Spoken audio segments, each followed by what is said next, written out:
ایک دفعہ نبی پاک صلی اللہ علیہ وآلہ وسلم نے حضرت جبرائیل علیہ السلام سے پوچھ ہی لیا کہ اے جبرائیل، سب کو میری رحمت سے کچھ نہ کچھ حصہ ضرور ملا ہے، تو کیا آج تمہیں بھی کچھ ملا ہے؟ تو حضرت جبرائیل علیہ السلام نے عرض کیا، جی یا رسول اللہ۔ پوچھا کس طرح؟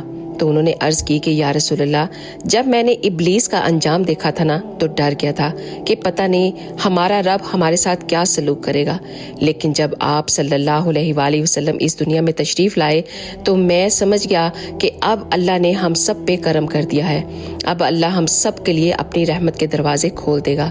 یا رسول اللہ، اللہ تعالیٰ نے آپ کو رحمت للعالمین بنا کر بھیجا ہے، تو اس لیے اللہ تعالیٰ نے ہمیں بھی آپ کی وجہ سے ہمیں اپنی رحمت میں لے لیا۔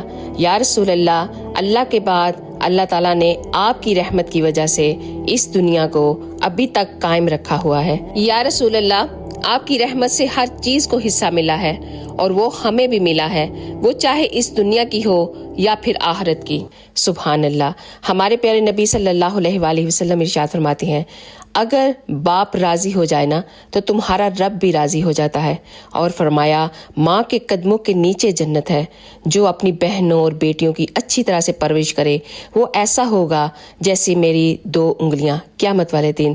فرمایا تم میں سے سب سے بہتر وہ ہے جو اپنے گھر والوں کے ساتھ بہتر ہے، یعنی اپنی بیوی بچوں کے ساتھ بہتر ہے، اور میں تم میں سے اپنے گھر والوں کے ساتھ سب سے بہتر ہوں۔ اور فرمایا جو عورت حاملہ ہو اور اس کو بھی اتنا ہی ثواب ملے گا جتنا کہ ایک جہاد کرنے والے کو ملتا ہے، اور جب وہ اپنے بچے کو دودھ پلاتی ہے تو وہ رب ایک غلام آزاد کرنے کا اسے ثواب عطا کرتا ہے۔